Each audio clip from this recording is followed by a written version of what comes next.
ان کے شان رفعت کے سامنے ہماری محبت بہت ہیچ ہے. ان کا کرم ہے کہ آج ہم اس دنیا میں سرخرو ہیں. ان کی عنایت ہے, ان کی بخشش ہے کہ آج ہم عزت کا نوالا کھا رہے ہیں. حضور نہ ہوتے تو یہ زمین و زمان نہ ہوتے. حضور نہ ہوتے تو یہ نیلگو آسمان نہ ہوتے, ہم اور آپ نہ ہوتے. یہ آنکھیں اسی لیے عطا کی گئی ہیں کہ ان آنکھوں سے اگر جلوہ دیکھنا ہے تو جلوہ مصطفیٰ دیکھنا. ان آنکھوں سے دیکھنا ہے تو جلوہ مصطفیٰ دیکھنا, مصطفیٰ کا حسن دیکھنا, مصطفیٰ کے رونق دیکھنا, مصطفیٰ کی رفعت دیکھنا, مصطفیٰ کی شان دیکھنا. آپ کو پتا ہوگا کہ دنیا میں واحد انسان حضور نبی پاک صلی اللہ علیہ وسلم کی ذات گرامی ہے کہ جن کے دیکھنے والے اتنی تعداد میں موجود ہیں اور الگ الگ نگاہ سے, الگ الگ نظریے سے حضور کی ذات گرامی کو اور دیکھنے والے نے بہت ہی باریکی سے, بڑی توجہ سے دیکھا ہے, بڑے کمال سے دیکھا ہے. آپ حدیث شریف پڑھیں گے, سیرت کی کتاب کا مطالعہ کریں گے, تواریخ کو پڑھیں گے کہ کسی ایک صحابی رسول نے حضور کی آنکھ کے اوپر گفتگو کی تو صرف آنکھ کی پتلی کے کمال کو بتایا. اور پتلی صرف آنکھ نہیں ہے نا, پورا جو یہ ہیولہ ہے کہ سب آنکھ میں شمار ہوتا ہے. تو ایک آدمی, ایک صحابی جب بیان کرنا شروع کیے پتلی, تو پتلی کے کمال بتاتے بتاتے, اس کا حسن بتاتے بتاتے رہ گئے. گویا کی پوری توجہ تھی پتلی پر. ایک صاحب نے جب بیان کرنا شروع کیا تو آنکھ کے حالہ کے بارے میں بتا رہے ہیں, وہ کیسی تھی, کتنی کھینچی ہوئی تھی, کتنی بڑی تھی.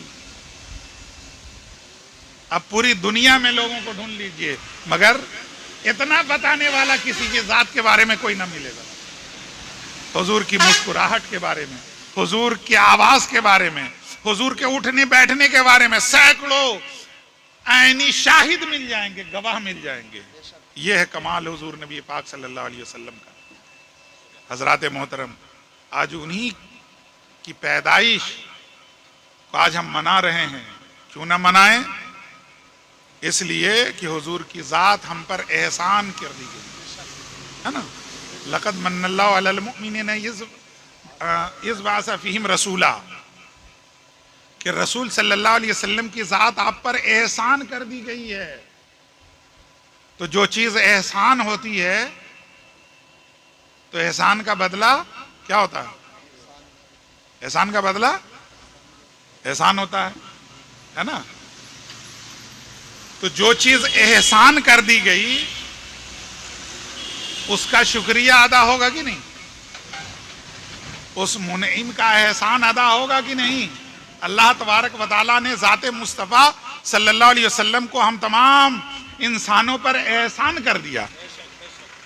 تو ہم پر کوئی احسان کرتا ہے, کوئی چیز احسان ہوتی ہے تو ہم اس احسان کو بھلاتے نہیں ہیں, بلکہ اس احسان کو ہم ہمیشہ یاد رکھتے ہیں, یاد کرتے ہیں. تو بتائیے اسی احسان کو آج ہم یاد کر رہے ہیں, اسی ذات گرامی کی یاد میں بیٹھے ہوئے ہیں کہ نہیں؟ آج ان کی پیدائش میلاد منانا وہی احسان مصطفیٰ صلی اللہ علیہ وسلم کو جتلانا ہے کہ حضور آپ کی پیدائش ہم پر احسان ہے, تو ہم اس احسان کو مانتے ہیں. آپ کا ذکر منا کر کے, آپ کی یاد بنا کر کے, آپ کا میلاد بنا کر کے, آپ کے نام پر صدقہ و خیرات کر کے ہم اس احسان کو مرتے دم تک مناتے رہیں. یہ ہے احسان کہ احسان کرنے والے کو بھلا دیا جاتا ہے جس نے احسان کیا. اور حضور کا احسان یہ ہے کہ بیواؤں کے سر پہ عزت کا آنچل رکھ دیا, زمین میں زندہ درگور ہونے والی بیٹیوں کی زندگی کو بچا دیا, جو انسانیت سسک رہی تھی, خون آلود پنجے میں جکڑی ہوئی تھی, غلامی کی جنزیر میں